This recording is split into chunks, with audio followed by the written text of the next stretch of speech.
Cláudio Marcolino nasceu em 20 de maio de 1970 em Nova Iguaçu, no Rio de Janeiro. Ainda criança, sua família se mudou para a zona sul de São Paulo e passou a maior parte da infância e adolescência no Jardim Orion. Economista e bancário, se filiou ao Partido dos Trabalhadores em 1989. Foi no Sindicato dos Bancários de São Paulo que se destacou nacionalmente como dirigente sindical. Presidente da entidade por 7 anos, conseguiu garantir várias conquistas, como a ampliação de postos de trabalho e aumento real de salário para a categoria. Também atuou na administração da ex-prefeita de São Paulo, Luísa Erundina.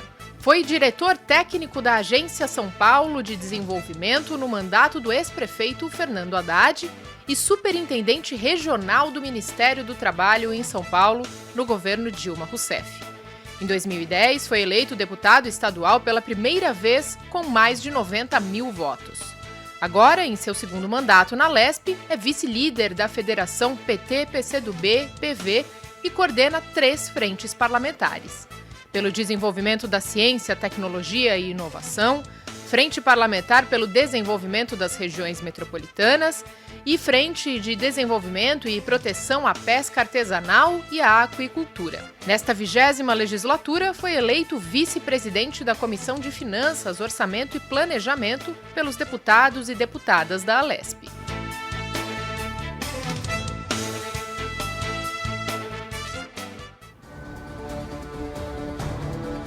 Olá, sejam todos muito bem-vindos, todas muito bem-vindas. Começa agora mais um Conexão Paulista. O programa que aproxima você das decisões políticas do Estado de São Paulo, sempre levando informação de qualidade e interesse de toda a população. O programa de hoje recebe o deputado Luiz Cláudio Marcolino, do Partido dos Trabalhadores, vice-presidente da Comissão de Finanças, Orçamento e Planejamento. Ele também é coordenador de 3 frentes parlamentares aqui na Assembleia. Pelo desenvolvimento da ciência, tecnologia e inovação, de proteção à pesca artesanal e à aquicultura e a Frente Parlamentar pelo Desenvolvimento das Regiões Metropolitanas. Deputado, seja muito bem-vindo, obrigada por estar conosco. Eu que agradeço a oportunidade de poder mais uma vez conversar com você aqui na TV Alesp. Nós agradecemos sempre a sua presença aqui. Na edição de hoje, me acompanham os jornalistas convidados Fábio Galassi, do portal da Rede Alesp, e também Mari Valadares, especialista em comunicação política e integrante da ABI, Associação Brasileira de Imprensa. Sejam muito bem-vindos, Mari. Muito obrigada pelo convite. É muito importante estar aqui entrevistando o deputado sobre o nosso estado. Fábio. Olá, muito obrigado pelo convite também. Sempre é importante aproveitar as oportunidades para conhecer um pouco mais de cada parlamentar. Muito bem, vamos dar início então, deputado. A gente abre o programa de hoje falando sobre os seus trabalhos à frente da Comissão de Finanças, Orçamento e Planejamento, a CFOP, que esse ano inicia então mais um ciclo de audiências públicas com muita novidade. Antes do senhor trazer para a gente, destacar algumas delas, a gente tem uma fala do senhor. Nós definimos aqui, dialogando com os prefeitos, com os vereadores, com a sociedade, a parte da maioria das falas que foram feitas hoje, que a saúde é uma prioridade. Então ficou já deliberado aqui nessa audiência do orçamento, que por orçamento de 2025 vai ter R$450 mil para a Santa Casa de Andradina e mais 300 mil para a Santa Casa de Araçatuba. Por quê? Essas 2 Santa Casas, eles atendem os municípios da região. Uma parte acaba atendendo a população durante o dia, outra parte atende durante a noite, e são 2 Santas Casas que são referências, tanto Andradina como Araçatuba, e atende praticamente mais de 40 municípios aqui da região de Murutinga do Sul. Deputado, essa sua fala então já traz para a gente uma das novidades desse ano, que é justamente esse valor destinado no orçamento para 2025. Esse ano nós tomamos uma decisão na Comissão de Finanças e Orçamento, primeiro de fazer no primeiro semestre. Tem eleição esse ano, o orçamento para o ano que vem é previsão em torno de R$350 bilhões. E já tem feito essas audiências, eu retomei agora em 2023, mas já vem acontecendo nos anos anteriores. E toda vez que você faz uma audiência pública do orçamento, você ouve o vereador, você ouve o prefeito, ouve a sociedade organizada em cada cidade ou em cada região. E no final do ano, quando vai votar a LOA, que a gente trabalha para fazer a inclusão dos pedidos no orçamento. E a gente tem trabalhado e trabalhamos ano passado, né, tanto na LDO, nas Leis de Diretrizes Orçamentárias, e depois na LOA, que já tivesse um recurso do Legislativo, né, para o orçamento de 2025. E nós tivemos um êxito, né, dialogando aqui com o presidente André do Prado, que é o presidente da Assembleia, né, conversando com os outros 93 deputados, mais a Comissão de Finanças e Orçamento, que era importante que tivesse um recurso das audiências públicas do orçamento, para que a gente já saísse daquela audiência, né, já com alguma proposta dialogada entre os prefeitos, os vereadores e a população que participam dessas audiências. E nós tivemos um êxito, né, já esse ano. Já começamos, então nós teremos 40 milhões de reais para poder fazer indicações, né, nas 24 audiências do orçamento que nós estamos realizando. E a nossa intenção nessas audiências públicas, quando a gente conversa em cada uma delas, é que a população decida para aquela ação, né, que atenda ao maior número de municípios de onde a audiência pública está acontecendo. Então, não é uma demanda local daquela cidade onde a audiência pública está acontecendo. Ela tem que ser construída, né, por uma demanda que tem regional. Então, eu forço, inclusive, as pessoas a conversarem qual que é a prioridade, né, para que seja executada na região. E tem dado super certo. Mari. Então, vou pegar o gancho sobre as audiências, Marcolino. Ano passado, você participou da maioria das 26 audiências públicas, né, do orçamento. E esse ano não está sendo diferente. Essas audiências, como você disse, a população ela tem voz, né? E é uma forma da Alesp atender essas demandas e ouvir a população do Estado de São Paulo. Por essas andanças, qual que foi a sua percepção sobre as reivindicações de cada região? Né? Eu vi no vídeo que passou aqui que uma delas é saúde. Né? E se seus projetos eles vão ao encontro dessas demandas? Como é que a gente trabalha na questão das demandas? Porque tem demanda que ela só vai ser executada, né, no orçamento mesmo. Eu quero construir uma ponte, né, entre uma cidade e a outra. É necessário que tenha uma escola, né, estadual em determinada cidade. Então são demandas que a gente não consegue resolver rapidamente, tem que ficar para o orçamento do ano seguinte. A gente trabalha para que ela seja incluída no orçamento. Agora tem algumas demandas que elas já são de imediato. Então às vezes o pessoal coloca lá que nós temos um convênio que já foi firmado para fazer, né, galerias ou para fazer saneamento básico, que é um processo de infraestrutura, né, para que você possa às vezes regularizar um bairro.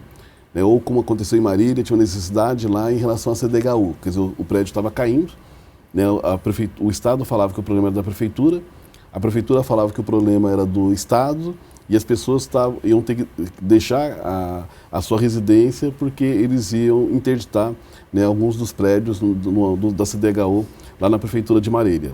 O que nós fizemos? Acabou a audiência pública do orçamento, nós já marcamos uma reunião com a CDHU.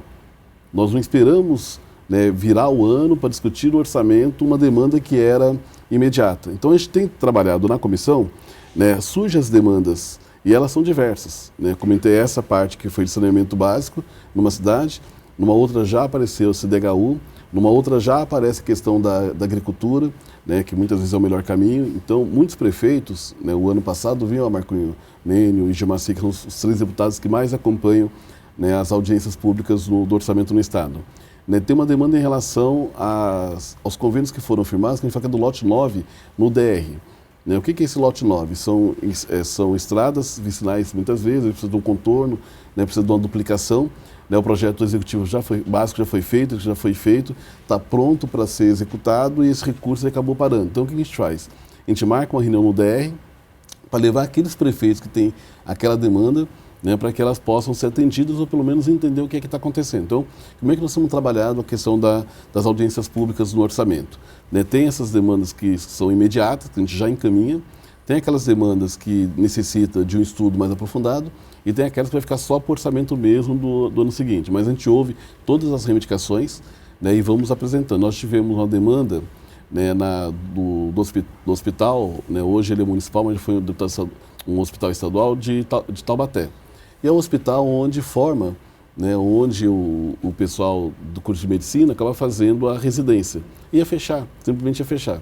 Aí os alunos foram lá da audiência pública, colocaram a demanda, a gente marcou uma reunião com o secretário de saúde, né, e hoje o Secretaria Estadual de Saúde tem colocado recursos mensalmente, né, uma forma de salvar o hospital, porque ele atende diversas cidades da região do Vale do Paraíba, né, a partir do Hospital Universitário de Taubaté. Então, as audiências, né, não é só você ir lá e fazer a reivindicação, faz a reivindicação, a gente ouve todas que estão sendo apresentadas e vão tentando combinar a questão das audiências com a necessidade da população, de curto, médio e longo prazo. E agora, né, com essa novidade, né, que é justamente você já sai dali para o orçamento do ano que vem com algumas ações sendo definidas. E a maioria hoje está aparecendo, por enquanto, ainda é a questão da saúde, porque a Santa Casa, o hospital regional, né, um hospital que atende hemodiálise, né, ele acaba atendendo regionalmente. Nós tivemos na primeira cidade, que nós fizemos audiência pública esse ano, né, o pessoal colocou, além dessa demanda, que era fazer um atendimento regional, né, para a saúde, que a estrada que chega no hospital, que ela também fosse pavimentada. E foi uma demanda importante que foi de todas as pessoas que falaram, todo mundo falou da importância dessa chegada ao hospital regional, que foi na cidade de Vinolândia, né, a cidade também extremo do estado de São Paulo. Acho que é algo importante também para conversar, é que nós estamos indo para os extremos. Já tivemos divisa com Minas Gerais, divisa com Mato Grosso, divisa com o Paraná, porque o nosso estado é um estado que ele acaba fazendo divisa com diversos outros estados. Então nós estamos, por enquanto, ainda trabalhando nos extremos do estado, daqui a pouco vamos chegar também aqui no centro, na região central. Perfeito. Eu acho que o senhor falou uma coisa muito importante, que é a descentralização da Alesp, né? Essas audiências públicas, elas servem para isso, para mostrar que a Assembleia é móvel, ela pode ir até a população, e a população traz as suas reivindicações. Só que eu queria que o senhor falasse uma coisa também muito importante, que o senhor também tem levado informações importantes para cada região, que são as perdas de arrecadação, perdas de receita. Há um levantamento feito pelo seu gabinete que mostra que muitos dos municípios poderiam ter muito mais renda se trabalhassem melhor ou tivessem um diálogo melhor com o governo do estado em relação a vários tributos, a várias questões. Eu queria que o senhor falasse um pouco sobre isso. É que hoje, como é que a gente trabalha? Quando a gente pensa um papel do deputado estadual ou mesmo do governador, né, tanto um quanto o outro tem uma responsabilidade, né, de trabalhar bem o recurso que é arrecadado da população. E nós temos alguns tributos que acabam impactando aqui no estado de São Paulo. Primeiro, a questão, né, do ICMS, que hoje é a maior receita que o estado tem. Uma outra receita que o estado tem é o ICMS. E ele acaba também tendo uma parte da receita que vem do IPI, né, receita que vem do imposto de renda, tanto pessoa física e jurídica, são recursos que vão entrando, né, nos cofres do governo do estado, no tesouro do governo do estado. E o que tem acontecido aqui no estado de São Paulo? Acontece também no governo federal, mas acontece aqui no estado de São Paulo, que a gente chama de desoneração tributária. Então, os setores econômicos aqui do estado de São Paulo estão tendo um benefício fiscal, estão deixando de pagar imposto. E a hora que você deixa de pagar imposto, esse dinheiro que deveria entrar nos cofres do estado, né, que é para garantir, né, ali uma melhor saúde, uma educação, uma segurança pública, né, esse recurso acaba não chegando no município, porque no estado de São Paulo nós estamos falando de uma monta entre esses três tributos principais, o ICMS, o IPVA e o IPI, nós estamos falando de 65 bilhões de reais. Se o nosso orçamento hoje é 328 bilhões e eu tenho uma isenção tributária de 65 bilhões de reais, esse dinheiro está deixando de chegar no cofre do estado. E como os municípios eles recebem uma contrapartida do estado daquele recurso que foi arrecadado. Então, imaginar, todo município, né, quando ele arrecada o ICMS, né, 25% fica no município e 75% vai para o estado. Quando você tem a arrecadação do IPVA, tem o emplacamento do carro, 50% fica para o município e 50% fica para o estado.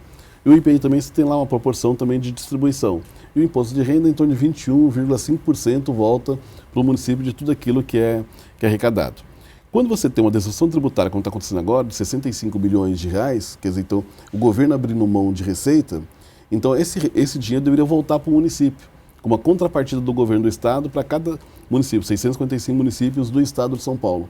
E isso não está acontecendo. Então, por ano, as cidades têm perdido, né, alguns chegam a perder 11%, 12%, 7%, 9%, né, do seu orçamento municipal de receita que o estado deveria passar. E com isso vai impactando negativamente, né, nas contas do município. Porque quando o prefeito ele faz um orçamento, ele está olhando que aquele ano ele vai ter uma contrapartida do governo estadual e do governo federal. A hora que eu abro mão dessa receita e esse dinheiro não chega, o prefeito fica com dificuldade. Agora, qual é o maior problema desse debate da perda da receita tributária? não é só perder a receita tributária, é não saber quais são as empresas que estão sendo beneficiadas.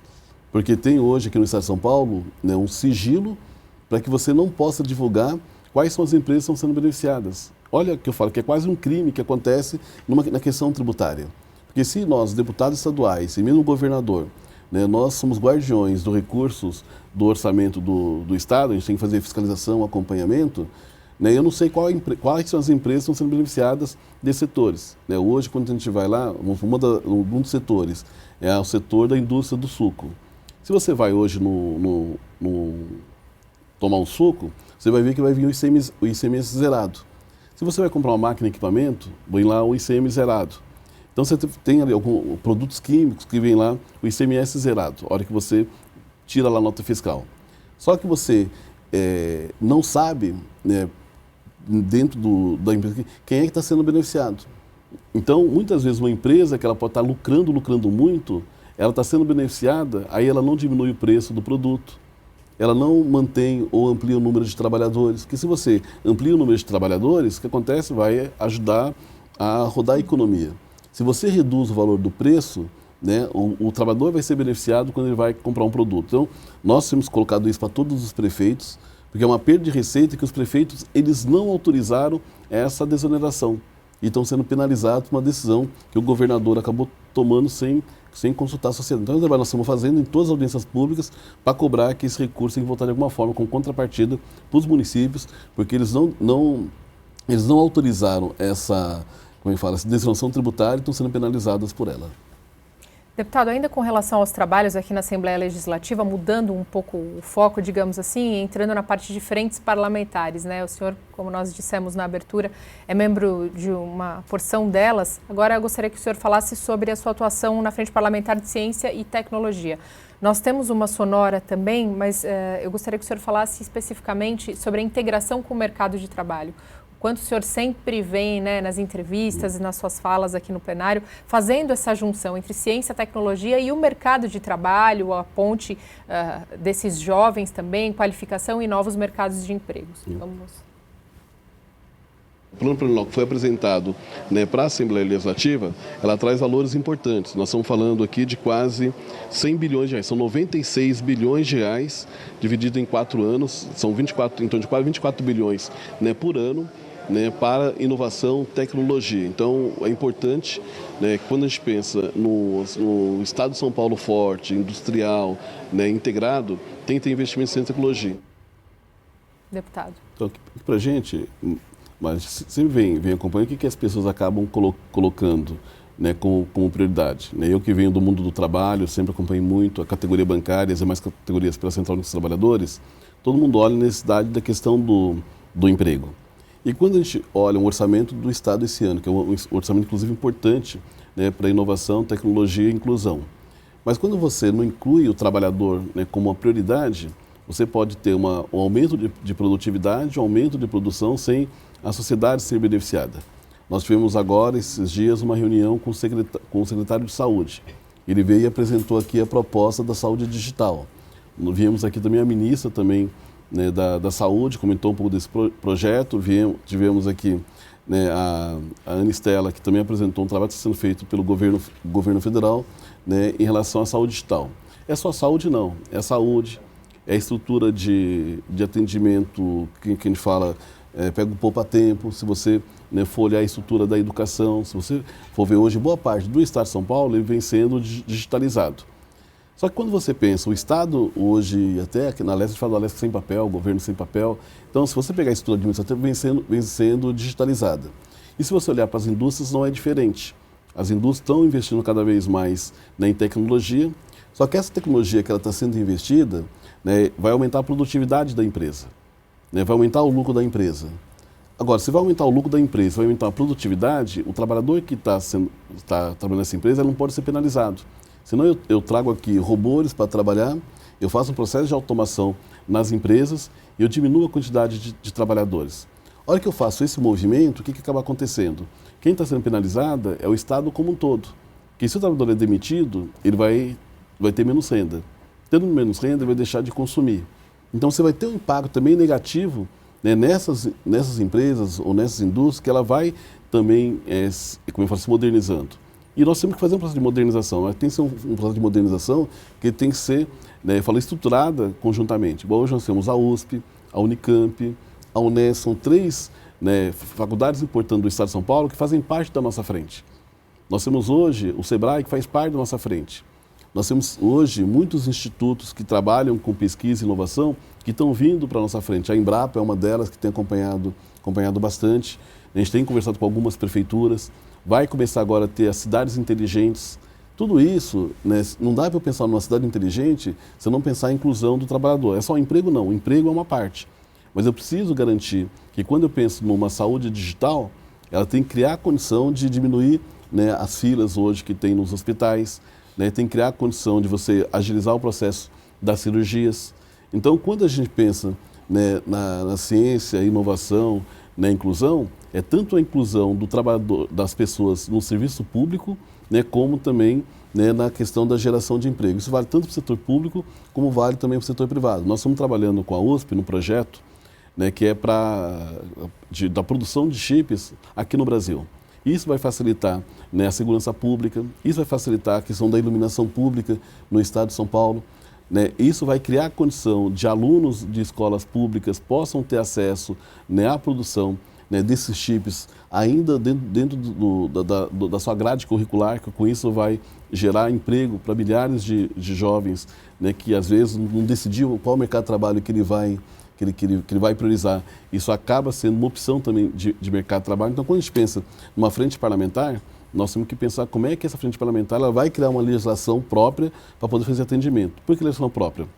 Hoje você tem uma lei federal, mas você não tem uma lei estadual, né, nessa questão de inovação. Então, nós estamos adaptando a legislação federal para o estado de São Paulo para poder chegar nos municípios, para eles poderem ter acesso a esse recurso. Né, preparar o Tribunal de Contas do Estado para que quando esse recurso chegue, eles saibam como é que faz o processo de avaliação desse novo recurso, esse recurso novo está chegando, né, em cada região. Então a nossa parlamentar tem um pouco esse intuito, né, preparar, né, os territórios, os municípios, para que ele possa, né, começar a estruturar a sua cidade, o seu parque industrial, né, trazer novas demandas para que você possa, de fato, incluir a população nessas ações, seja políticas públicas, seja de geração de emprego e renda. Mari. Deputado, até abril de 2024, você protocolou 18 projetos de lei, é coautor em mais 6, apresentou um projeto de resolução e é coautor em mais 4, e encaminhou 406 indicações para o Executivo. E um desses projetos, ele ficou conhecido como Lei Anticalote. Explica um pouco para a gente sobre este projeto e qual que é o impacto para o Estado de São Paulo. Desde que eu estava como superintendente do Ministério do Trabalho, o que a gente acabou percebendo? Nas empresas públicas, muitas vezes tem um processo de licitação, a empresa joga, né, o preço para baixo para ganhar a licitação, só que depois ela não tem condição de honrar aquele compromisso que ela apresentou que teria aquela condição. Então ela começa a trabalhar 3, 4 meses, né, às vezes um contrato, né, de 2 anos, um contrato de 1 ano e meio, e ela acaba não conseguindo honrar os compromissos que ela falou que ela teria condição de prestar serviço para o Estado. E ela simplesmente fecha as portas. A hora que ela fecha a porta, a obra fica parada, o serviço deixa de ser prestado e quem perde com isso é a população. E quem perde direto é o trabalhador, porque está trabalhando naquela empresa, a empresa fecha, não paga os direitos, né, trabalhistas daquele trabalhador. Então essa lei que nós temos, a lei anticalote, é para garantir que quando há um processo de licitação, a empresa ela tem a obrigação de retirar um valor mensal daquele contrato que ela recebe, o valor que ela recebe mensalmente pelo contrato, porque o contrato, você faz um contrato, né, ele vai sendo pago mensalmente, né, até a execução do serviço. Então, qual é a nossa proposta? Que um percentual desse contrato, ele vá para um fundo, né, que vai ficar, né, num banco, que é uma conta da empresa, mas vai ficar destinado para que só os trabalhadores possam receber aquele direito. Mas para a empresa quebrou, esse recurso vai ser garantido para o trabalhador, a férias, 13º, fundo de garantia, às vezes o próprio pagamento do mês que a empresa deixou de pagar. E vou imaginar, a empresa ela cumpriu todo o período do seu contrato.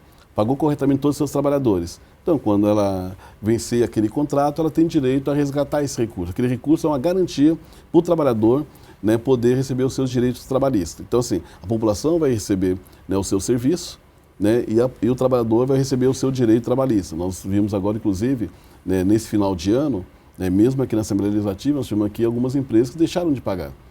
Então, quando a gente fala de um projeto como esse, vale para as secretarias do Estado de São Paulo, vale para as autarquias, vale para as empresas públicas estaduais e vale também, né, para o poder público. Quando a gente fala Assembleia Legislativa, também faz parte da estrutura do orçamento do Estado, né? A gente não pode deixar o trabalhador ficar sem receber. Então, essa lei anticalote é para garantir que, fez uma licitação, a empresa ganhou, ela tem a obrigação de cumprir o serviço, né, que ele tem que prestar para a população, mas sem pagar corretamente o direito dos trabalhadores e das trabalhadoras. Por isso, nós entramos com esse projeto de lei, ele está praticamente já na ordem do dia para ser votado, eu espero que ele seja votado o mais rápido possível, que é uma forma de a gente não prejudicar o trabalhador nos processos de licitações que tem hoje no Estado de São Paulo. Aproveitando que a gente está falando de empresas que têm dificuldades em cumprir as suas obrigações, eu queria que o senhor falasse um pouquinho sobre a CPI da Enel.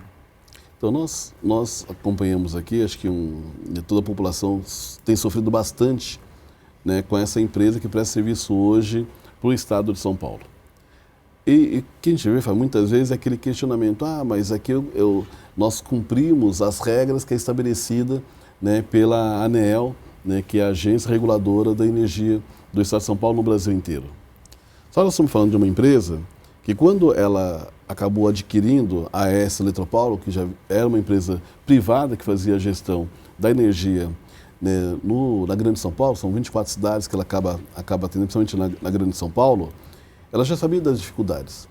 E mesmo assim, ela assumiu o compromisso, uma responsabilidade de fazer a gestão da energia, né, no Estado de São Paulo. Só que quando ela assume, né, a empresa anterior ela já tinha, né, uma forma de funcionamento. Ela tinha um melhor atendimento com o diálogo com a população, ela tinha, espaços físicos para fazer o atendimento direto ao cidadão.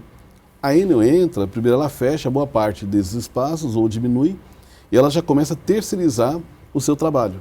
Vamos imaginar, você trabalha 20 anos numa empresa, 25 anos numa empresa. É o que aconteceu na Enel, está acontecendo agora também na CPTM. Então, o trabalhador está lá há muito tempo, o que a empresa, a hora que ela assume, né, uma empresa pública, ela faz? Não, esse daqui ganha muito, então eu vou cortar o salário dele pela metade e pegar uma pessoa para ganhar metade do que ele ganha. Só que ele não leva em consideração a experiência acumulada que aquela pessoa teve ao longo dos 20, 25 anos da empresa. Isso não está em nenhum manual. Né? Nós estamos vendo, há pouco tempo agora, o centro de São Paulo praticamente parou por quase 15 dias, sem energia, literalmente, sem energia. Assim. Imagine, o centro de São Paulo com muitas empresas, muitos escritórios de advocacia, bancos, comércio, sem funcionar. Aí você começa a ver, você fala, mas é o problema da estrutura que estavam na parte subterrânea, e a gente está com dificuldade de entender o que é. Por quê? Quem está chegando agora não conhece mesmo. Quem conhecia a dinâmica de funcionamento da Enel na região central é quem estava na empresa há 15, 20, 25 anos e foram demitidos. Então as empresas que vêm agora não têm a tecnologia, né, do que quem estava lá, acabou tendo a mesma coisa da CPTM. A CPTM, quando você vê uma falha, o que acaba acontecendo? Você tem que ter uma estrutura, inclusive, né, quebrou um trem. Como é que eu faço para tirar aquele trem de lá?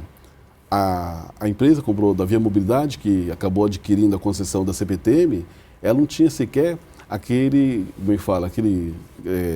trem que é o que guincha o reboque. Aí você tem, às vezes, a Rumo teve que emprestar um reboque, né, para a Via Mobilidade para poder fazer o serviço. A Via Mobilidade pedindo apoio desesperado para a CPTM poder ajudá-lo, porque eles não tinham a tecnologia para fazer os serviços, né, da CPTM. Por quê? Eles demitiram o pessoal mais antigo da empresa. Então, hoje, um dos maiores problemas que tem da Enel foi demitir boa parte dos trabalhadores, trazer o pessoal terceiro, e assim, nós não estamos questionando o trabalhador terceiro, que também pode ter. Se você tem uma empresa que ela pode melhorar o serviço numa terceirização, e vai melhorar a eficiência para a população, não tem problema. O problema é que o que está acontecendo é eu reduzo o número de funcionários, né, antigo, trago um pessoal novo E eu vou mudando esse pessoal de tempos em tempos, porque hoje eu demito, hoje, eu contrato ele hoje, daqui a um mês eu demito, né? Então não tem um quadro efetivo da empresa. Ah, deu uma crise, deu uma chuva, deu uma ventania, né? E deu problema na rede elétrica, aí eu vou lá e contrato a pessoa para poder fazer o serviço. Né? Então você já tinha que ter uma estrutura mínima de atendimento quando você faz uma concessão de uma empresa pública para garantir que aquele atendimento ele não seja interrompido. Porque esse é o princípio. Ah, eu tenho uma empresa de energia, eu não posso ter o serviço interrompido. Porque quando eu faço a interrupção do serviço de uma empresa de energia, quantas pessoas hoje que a gente fala que está na sobrevida, que depende lá do aparelho de oxigênio? Essas pessoas têm prioridade, os hospitais, né, os postos de saúde, né, as escolas, ou mesmo as empresas. Né? Quantas empresas não perderam, né, muito dinheiro, né, nesses últimos incidentes que teve aqui na Grande São Paulo, perde recurso, e aí o que a Enel fala? Ah, mas eu tô cumprindo aqui as regras do que a ANEEL determina para mim. Então ela acaba ficando impune em relação a isso. Mesmo quando quebra um aparelho, queima a sua televisão, né, queima a sua geladeira. Qual foi a desculpa da Enel na CPI? Não. Eu cuido na parte de fora, na parte de dentro, se tem um problema entre a sua casa, o fio, a energia que chega na sua casa, para dentro da sua casa, o problema é seu, não é nosso.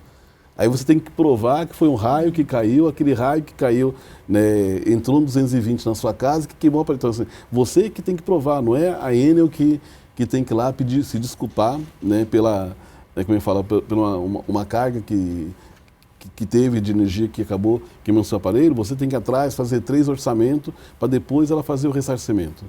Então, quando teve a CPI, o que nos indignou foi isso. Quer dizer, a empresa não está preocupada com o bom atendimento, ela está preocupada com o lucro. Né? Inclusive, nós vimos uma dos debates que tivemos com a Enel, mostrando que eles vão fazer um grande investimento na Itália, um grande investimento, né, na Europa, mas não tinha previsão de investimento na América Latina, não tinha previsão de investimento no Brasil. Né? E hoje o Brasil, quando vê o resultado da Enel, boa parte do lucro da Enel hoje, ela vem do Brasil. Ela não está lá na Itália, ela vem daqui. Só que quando olham o investimento, eles olham para a Europa, acabam não olhando, né, para o nosso estado ou para o nosso país. Muito bem, a gente vai sair para um rapidíssimo intervalo aqui no Conexão Paulista e na volta a gente continua com esse bate-papo com o deputado estadual pelo Partido dos Trabalhadores, Luiz Cláudio Marcolino. Até já.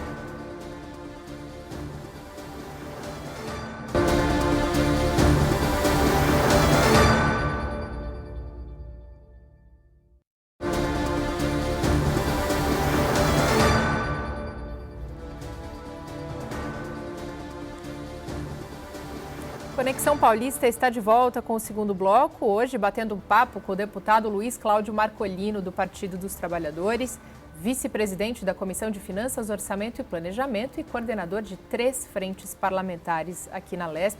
Mais uma vez, agradecendo demais a sua presença, deputado, presença também aqui dos 2 jornalistas convidados que me acompanham hoje, Mari e Fábio. Mari, começo esse bloco por você.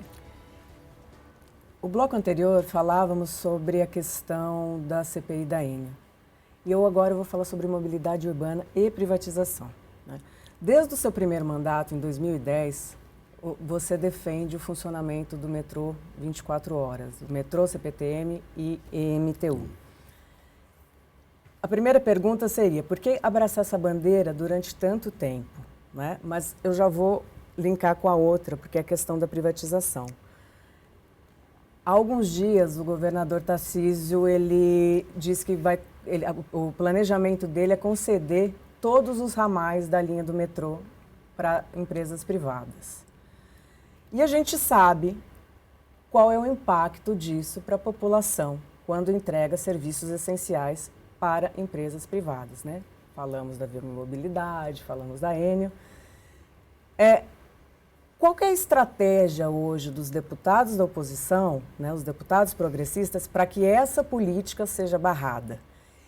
E é tentar inserir a população nesse debate? Se sim, né, como inserir a população, como mostrar para a população que ela tem poder de mudança?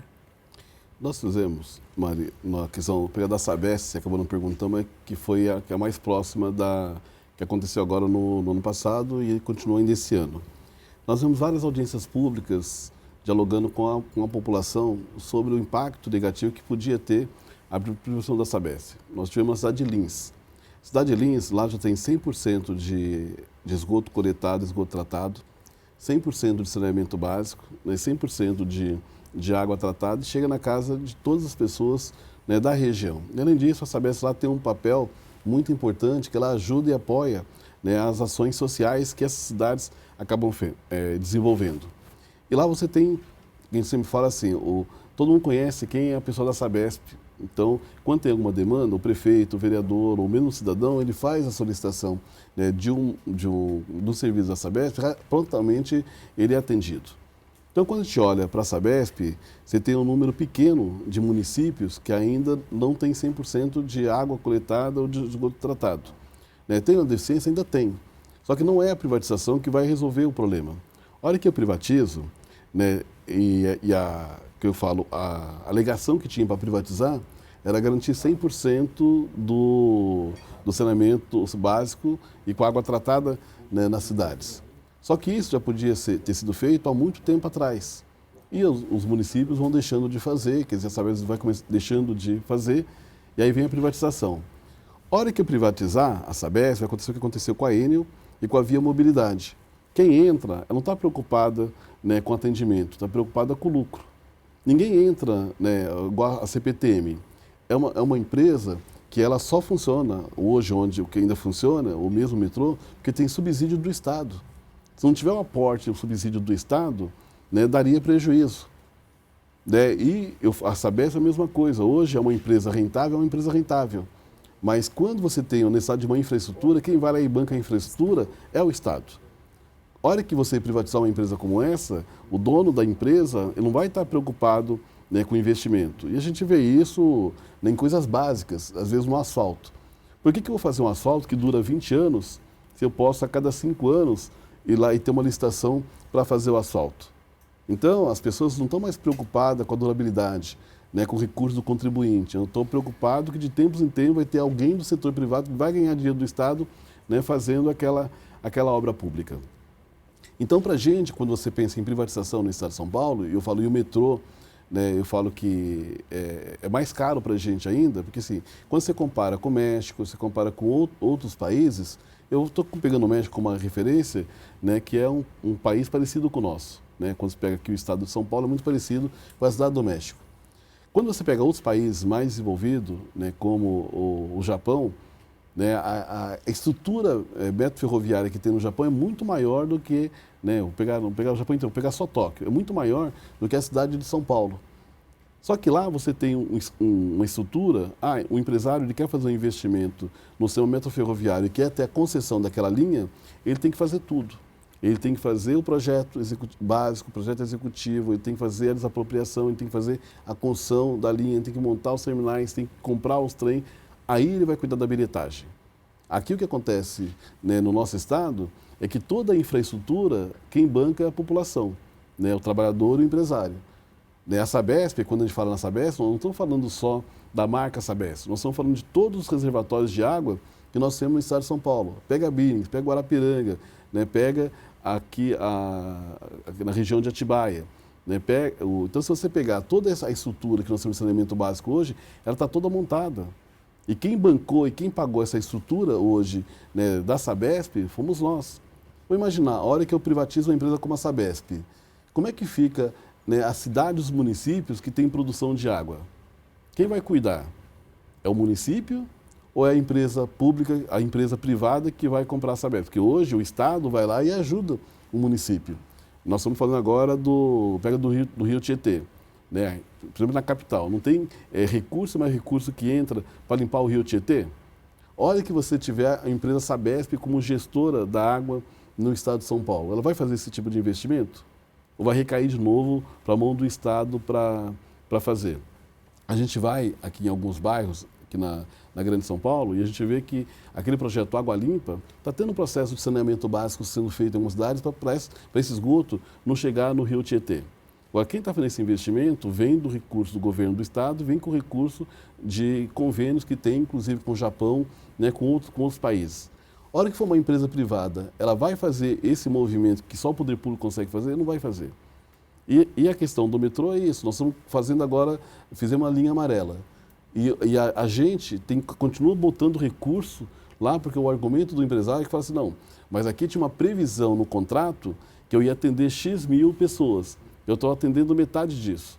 Ah, agora veio a pandemia. Na pandemia, no contrato, eu ia atender tantas mil pessoas, eu estou atendendo menos. Então o Estado tem que pagar para mim essa diferença que estava no contrato. Vocês percebem?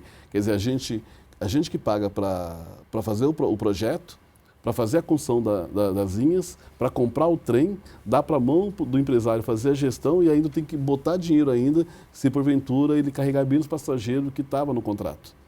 Então, ser empresário, eu falo, né, de obra pronta é fácil. Agora, eu queria ver eles construir todo o processo como acontece no Japão. Então, quando a gente fala em privatizações, né, e a gente tem que olhar assim, eu vou privatizar, eu vou terceirizar para melhorar o atendimento da população, não é o que está acontecendo hoje. A gente vê na saúde mesmo. Tem muitas organizações sociais hoje dentro dos hospitais. O Estado não deixa de pagar a OS. Todo mês entra lá o dinheiro do contrato. O governo, o Estado é um bom pagador. Né, tem lá um contrato, ele vai lá e paga, ele não deixa de pagar. Só que quem está na ponta fazendo, prestando serviço, né, em vez de eu ter, às vezes, numa UBS ou numa estrutura de saúde, eu tenho que ter 5 médicos, eu tenho 2 médicos lá, e como é que eu faço para garantir que tem que ter 5 médicos todo dia? Tem alguém do Estado fiscalizando, acompanhando a execução do serviço? Na hora que falta enfermeiro, na hora que falta, né, equipamento médico, quem é que está cuidando disso? Quem está fiscalizando? Quem está acompanhando? Porque a empresa recebe, todo mês, ela recebe lá o pagamento do governo do Estado. Só que o serviço, e a gente tem visto isso no Estado inteiro, não está sendo bem executado. Né? O secretário tem feito um trabalho até bacana, tem conseguido ajudar na infraestrutura dos hospitais direto, mas nas OS nós temos dificuldade hoje de poder fazer esse acompanhamento. Então, a privatização no Estado de São Paulo hoje, ela não é benéfica para a população. A população tem, né, sido penalizada com as privatizações que já aconteceram até agora. E a proposta do governador é terceirizar ainda mais, é privatizar ainda mais. Então, a nossa avaliação do Partido dos Trabalhadores, né, que hoje é negativo você privatizar. Agora, como é que eu envolvo a população? A gente até envolve a população. Só que hoje, aqui na Assembleia Legislativa, a maioria dos deputados é ligado ao atual governador. Então, ele coloca um projeto para votar, por mais que a gente tente fazer obstrução, discuta com a população, é vontade dele de privatizar, então vai ser feito. Agora, se tivesse um plebiscito, e nós propusemos isso, vamos fazer um plebiscito, não tem problema. Né? Agora, o Tarcísio ganhou as eleições, ele tem uma proposta, e ele apresentou essa proposta, né, antes de ser eleito. Então, quem votou nele para ser governador, votou sabendo que essa era uma proposta dele. Então, as pessoas que têm que também procurar na próxima eleição, avaliar muito bem a proposta do governo. Aí eu falo, tem muita gente que defende a privatização, né? Está no direito dele. Só que ele defende a privatização e depois a privatização acaba penalizando ele mesmo, que acabou sendo favorável a projetos como esse. Fábio? A gente está falando da questão da mobilidade, né? Vamos avançar um pouquinho para o interior. O senhor faz parte da Frente Parlamentar das Regiões Metropolitanas e tem o Trem Intercidades, que é um projeto, né, de vulto aí do estado de São Paulo, que vai ser também privatizado. Eu queria que o senhor falasse um pouquinho sobre isso, sobre a sua atuação na Frente Parlamentar e sobre a questão do Trem Intercidades. Eu acho que é importante, Fábio, aqui no nosso estado, nós ficamos um período sem crescer. Né? Nós vimos o Brasil crescendo, o estado de São Paulo praticamente parou no tempo. Aí a gente olha para um debate que foi feito no Brasil, aí todo mundo fala assim, mas o problema daqui era questão da tributária. E de fato era. Nós tínhamos aqui no estado de São Paulo, a gente chama que era substituição tributária. Como é que funcionava aqui no estado de São Paulo? Né? Quando você tem um imposto, você tem que pagar o imposto quando você vende o produto. Aqui o empresário, ele já pagava o imposto na hora que ele produzia. Quer dizer, ele nem comercializou, ele nem vendeu e já estava pagando o imposto. Então tinha muitas empresas que de fato foi para a divisa com Mato Grosso, divisa de Minas Gerais, divisa do Rio de Janeiro, divisa do Paraná. E nós estamos perdendo o nosso parque industrial. Não é falar assim, mas São Paulo virou um estado de serviço. De fato é.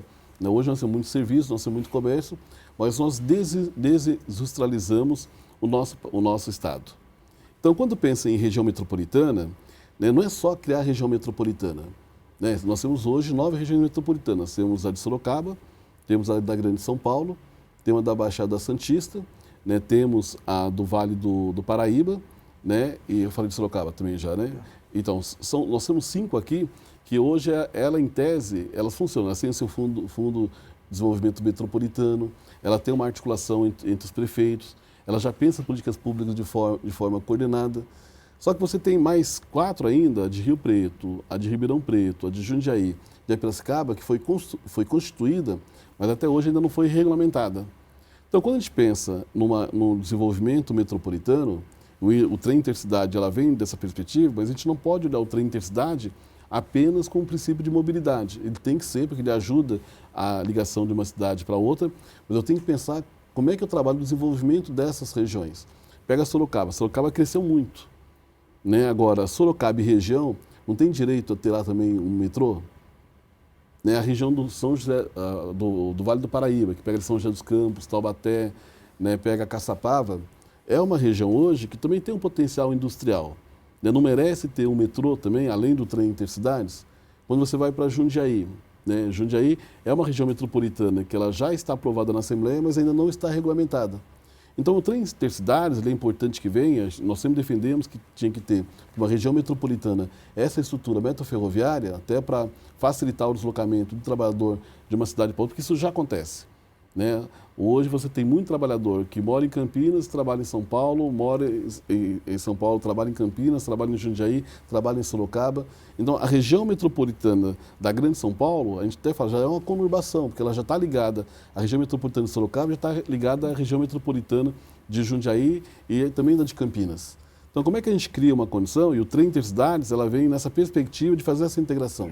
Mas não pode ser só o trem intercidades, ele tem que ser uma parte desse projeto de desenvolvimento do Estado, que a mobilidade passa a uma referência. Então, eu defendo também o trem intercidades, o governo federal está entrando com recursos para isso. É importante a gente frisar que o governo federal está entrando com recursos para o trem intercidade, está entrando com recursos para a conclusão da obra do Rodanel, está entrando com recursos para a ligação, né, do túnel que vai ligar Santos até o Guarujá. Estou colocando de 3 obras importantes, fora o PAC Mobilidade, que vai ajudar o investimento em outras regiões metropolitanas. E tem que ser desse jeito. Se não tiver uma integração entre o governo federal, o governo do estado e o município para fazer essa obra de infraestrutura, o município sozinho não dá conta. O estado sozinho não dá conta. E nós ficamos, de 2016 para cá, né, pelos governos federais que passaram, não tiveram investimento no estado de São Paulo. É só a gente puxar na memória. Assim, qual é a grande obra que teve na cidade de São Paulo, ou no estado de São Paulo, de 2016 até 2023? Nós não temos. Só está voltando a ter agora investimento em obras inclusive, que já estavam paradas, obras novas, como o trem intercidades, que vai começar, porque tem uma preocupação do governo federal também de fazer um investimento no estado de São Paulo. Porque se o estado de São Paulo cresce e desenvolve, ele ajuda a puxar a economia do resto do país. Então, o estado de São Paulo ele é importante desenvolver. Então, o trem intercidades ele é bom, né, vai ter recursos do governo federal, investimento do governo federal para que isso ocorra, mas a preocupação tem que ser com o desenvolvimento, não apenas com a questão da mobilidade. Mas é um bom projeto e estamos defendendo sim que ele aconteça o mais rápido possível. E a nossa frente parlamentar na região metropolitana tem trabalhado para que, de fato, a região metropolitana passe a ganhar força. Hoje o Estado, ele ainda enxerga, né, o Estado como região administrativa. É só ver as audiências públicas do orçamento. Nós estamos fazendo nas regiões administrativas.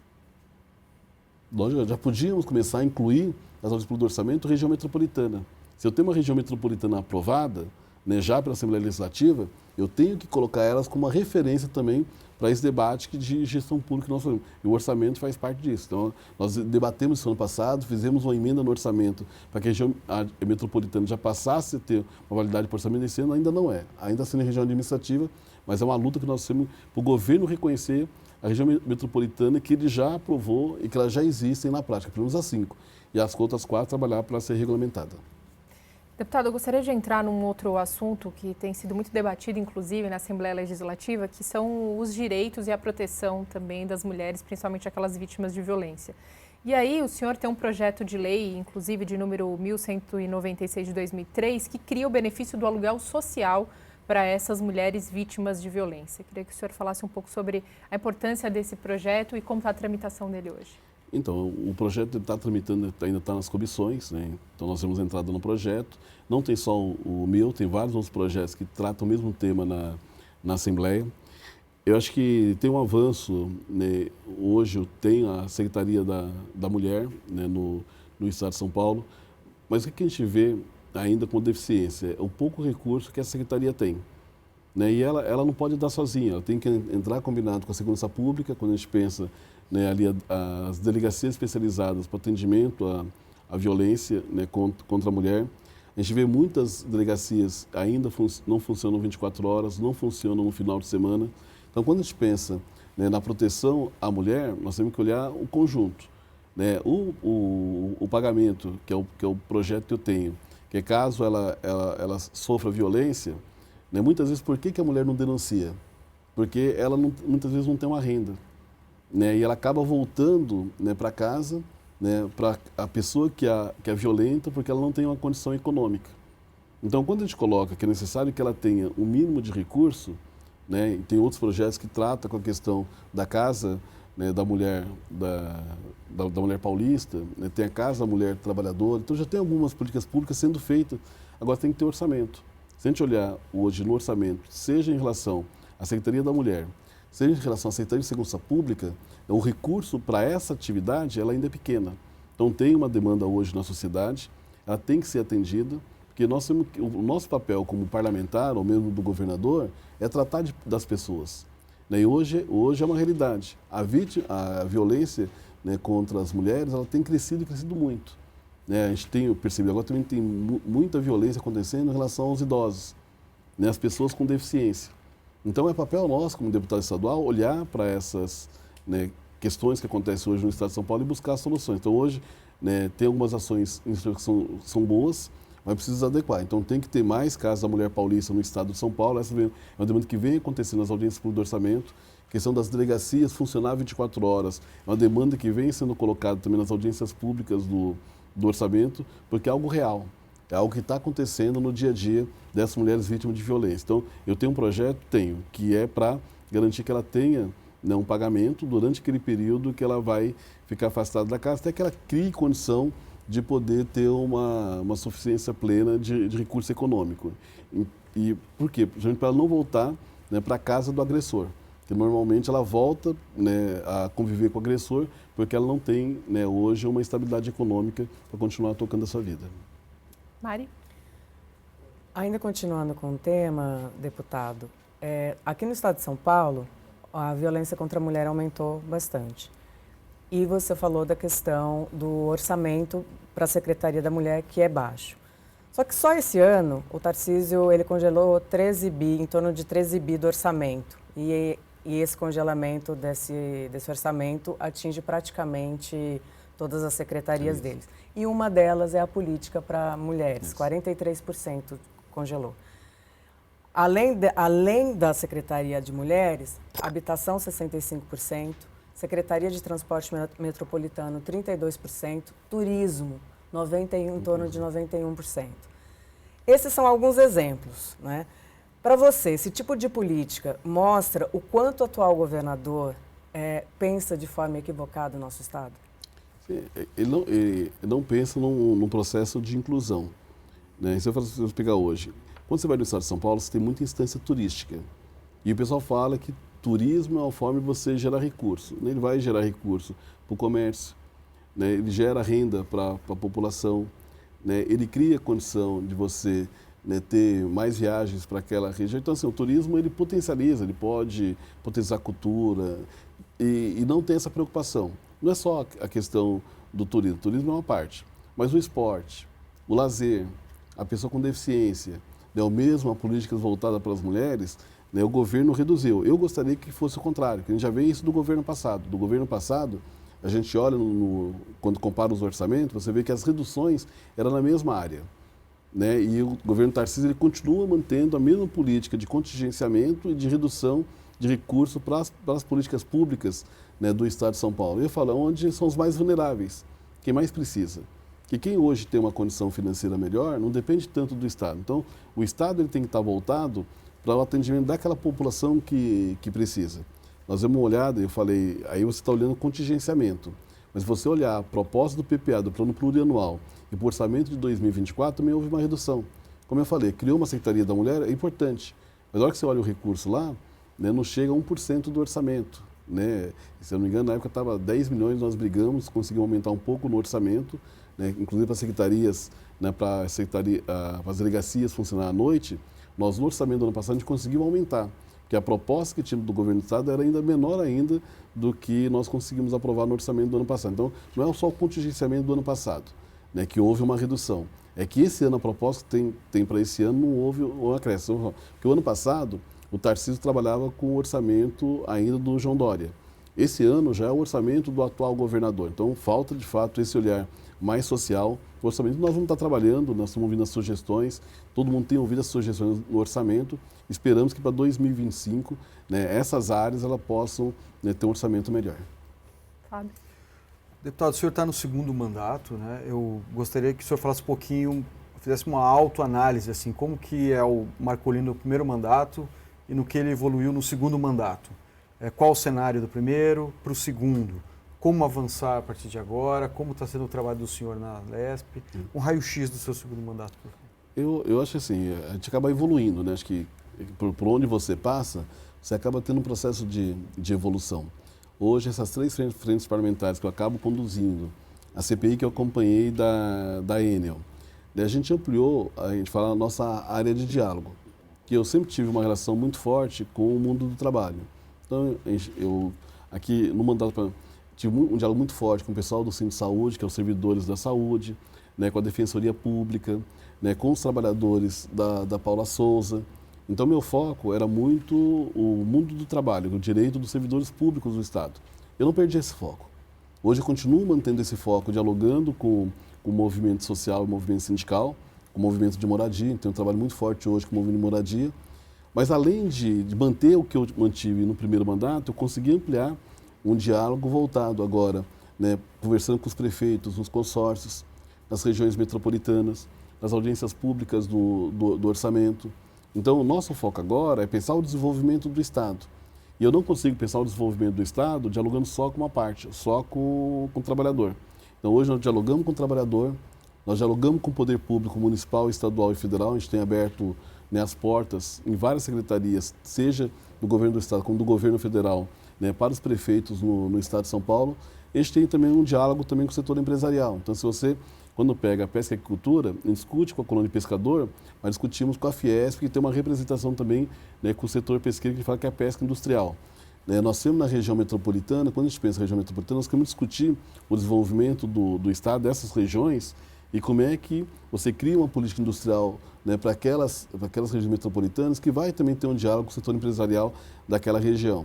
Quando você pensa, né, a frente parlamentar que nós temos hoje da inovação, né, também você está dialogando também com parte do setor industrial, porque se você não tiver estruturado um arcabouço jurídico, né, legal para a questão da inovação, aí tem empresário que vai querer, às vezes, importar uma máquina, um equipamento, mas você tem dificuldade. Nós tivemos esses dias conversando com um grupo, né, de empresários, a partir da frente parlamentar, que queria desenvolver aqui no antibiótico no estado de São Paulo. E eles reclamaram, falaram, nós tentamos abrir uma fábrica para produzir antibiótico aqui no estado de São Paulo, nós fomos obrigados a abrir num outro estado, porque eu preciso de muitos farmacêuticos que precisavam de um diálogo, né, com as universidades públicas do estado de São Paulo. E as portas foram fechadas para a gente aqui em São Paulo, tivemos que fazer isso no outro estado. Agora, quem é que abre mão de uma empresa importante, né, farmacêutica, aí na questão do antibiótico? O mundo inteiro está trabalhando por isso, nós vimos isso na pandemia, né, pega nas guerras agora. Antibiótico, se você não tiver uma autossuficiência em produção de antibiótico, numa eventual guerra, que pode acontecer e está acontecendo hoje, né, em alguns países mundo afora, o antibiótico é necessário que você tenha uma autossuficiência. E aí imagina, o Estado de São Paulo abrir mão de ter uma empresa de antibiótico porque uma determinada, né, faculdade não quis dialogar com eles e acabou indo para outro Estado. Então, a nossa frente ela tem essa preocupação de pensar o desenvolvimento e como é que integra essas necessidades, né, do setor empresarial, com as universidades, com o mundo do trabalho. Então, ele tem que estar totalmente integrado. E o poder público criando legislação, né, para criar uma condição favorável que as empresas venham para São Paulo. Não é só a reforma tributária. A reforma tributária vai ajudar um pouco na questão, né, de igualar a questão dos impostos hoje no Estado, isso é muito bom, mas São Paulo tem que ter essa vocação e, como sempre teve, né, de ser uma alavanca do país. Tem condição de ser, e a nossa frente parlamentar, a ideia é trabalhar para que a gente possa, pelo menos, contribuir um pouco, né? Tem outras frentes parlamentares, os deputados também tocam, tem outras comissões, então acho que é uma integração do que o parlamento tem produzido, é que vai criar a condição de a gente poder ter um Estado melhor integrado. Já que a gente está falando de frente parlamentar, vamos finalizar então com a terceira, do qual o senhor compõe também, que é a Frente Parlamentar de Proteção à Pesca Artesanal e à Aquicultura. Vamos falar um pouco também sobre a importância desse setor para o estado de São Paulo, caso quem nos acompanhe de casa ou pela internet ainda não saiba.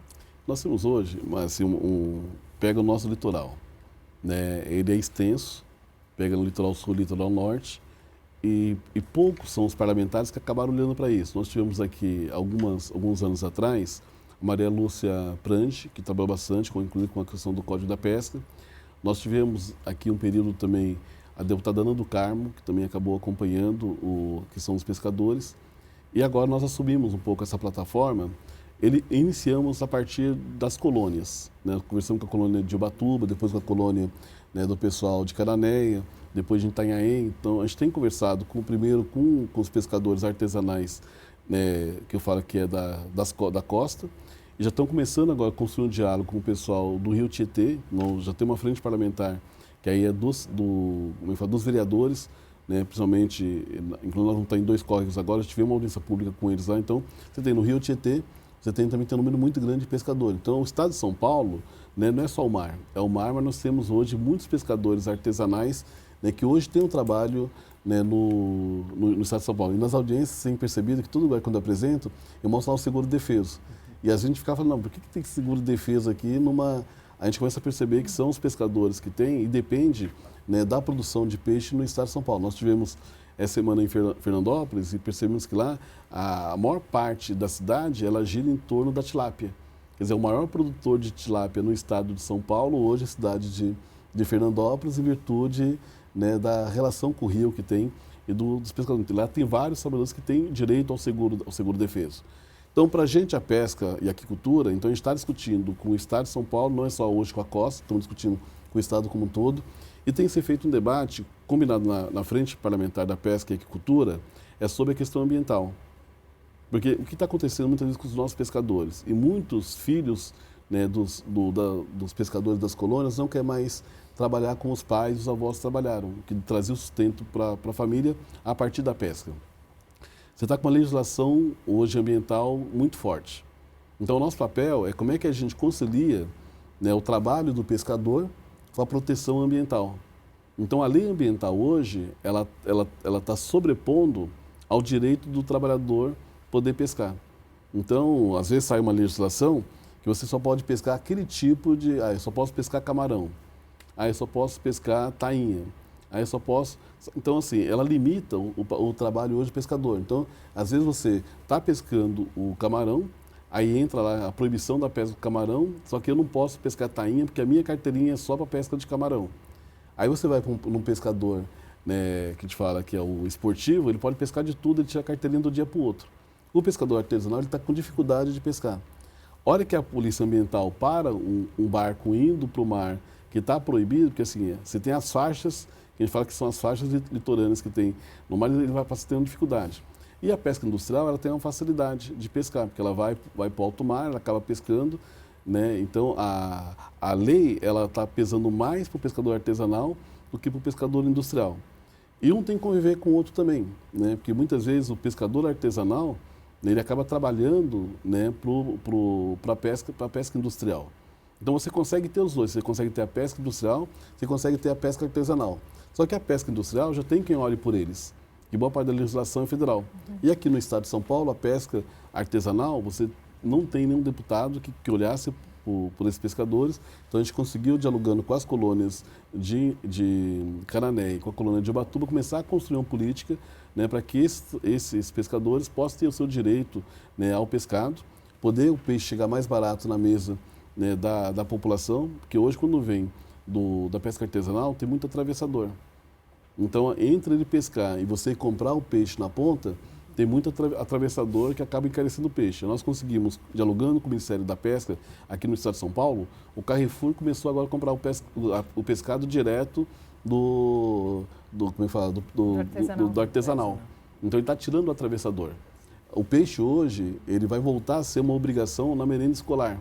Então isso vai criar condição de você potencializar o trabalho com esses agricultores ou com os pescadores artesanais. Então a nossa frente já tem um pouco essa perspectiva também de fazer que o pescado chegue mais barato na mão do consumidor, mas que hoje o pescador artesanal, né, que também trabalha com a agricultura, ele possa ter o seu trabalho valorizado e que seus netos, depois bisnetos, possam continuando com como é que fala? Com o trabalho que o pai, o avô também já desenvolveram. Então esse é o nosso desafio nessa frente parlamentar e também é criar a condição da legislação a ser compatível ao trabalho e à preservação do meio ambiente. Porque hoje, quem mais preserva os mares são os pescadores. E quando eles vêm, né, junto com o pescado, eles trazem também os resíduos que eles recolheram no mar. E eles não são pagos por serviço ambiental que eles também prestam. Então, dá para a gente combinar o meio ambiente com o trabalho dos pescadores hoje no estado de São Paulo. Agora, deputado, todo esse trabalho que o senhor realiza, né, aqui na Assembleia Legislativa, toda essa carreira, toda essa trajetória política tem um respaldo, ou tem que ter um respaldo de uma família por trás, né? E aí a gente convida o senhor, por favor, a Mari e o Fábio também acompanhar conosco, junto com quem nos acompanha de casa ou pela internet, aqui um pouco da trajetória e da família do deputado Luiz Cláudio Marcolino. Deputado. Eu tenho minha esposa, meus filhos, Lucas e Amanda. E aí a gente tem, inclusive, olha, fotos do deputado, só para quem não sabe, esse aqui da esquerda, com a regata branca, então é o deputado. Aí meus irmãos aqui, né, primos, ela no Orion, já na adolescência. E tem mais fotos, daqui a pouquinho também do deputado, mais uma vez, o deputado aqui no centro. Não, é só aqui da ponta. O da ponta? Daqui é meu irmão caçula, do meio, daqui da ponta. Daqui era na Pedreira, né, que eu morei um tempo na Pedreira, depois fui lá para o Jardim Orion, na Vila Joani, sempre na Zona Sul de São Paulo. E aqui é minha avó, minha tia, minha prima, que são 4 gerações aqui das minhas primas de Viçosa, Minas Gerais, né? Que minha família, meus pais, tanto meu pai como minha mãe, eram de Viçosa, Minas Gerais. Então, eu nasci no Rio, né? Foi só um percalço, fiquei 9 meses só no Rio, mas minha família toda é de Minas Gerais. É um pouco da... Minha avó faleceu com 99 anos. Minha avó, o dia que ela faleceu, com 99 anos, estava na mesa de negociação com a FENABAN na época, em 2004. Ela faleceu 2 horas da tarde, eu estava em plena negociação quando eu recebi a informação que ela tinha já falecido. Aí concluí a negociação e depois peguei um voo e fui para lá para acompanhar o enterro dela, né? Mas ela completar 100 anos em fevereiro, faleceu, né, no mês de setembro de 2004. Bem, tá aí, deputado. Olha, nós agradecemos demais a sua presença hoje no Conexão Paulista. Foi um grande prazer, agradecendo demais também a presença sempre. Mari, hoje nossa jornalista convidada, Fábio, aqui integrante, já colega nosso da Rede Alesp, um prazer. Obrigado, agradeço a oportunidade. Também agradeço a oportunidade. Nós é que agradecemos. Deputado? Eu agradeço mais uma vez aqui a TV Alesp, Mari e Fábio por abrir essa oportunidade para a gente poder contar um pouco da nossa história, um pouco do nosso trabalho. Então, estou sempre à disposição de vocês. E olha só, você que nos acompanha de casa, pela internet ou pela TV, você já sabe, né? O Conexão Paulista vai ao ar toda quinta-feira, às 9 horas da noite e sempre com uma entrevista exclusiva no nosso programa. Já agradecendo demais a companhia, a sua companhia até aqui e até o próximo programa.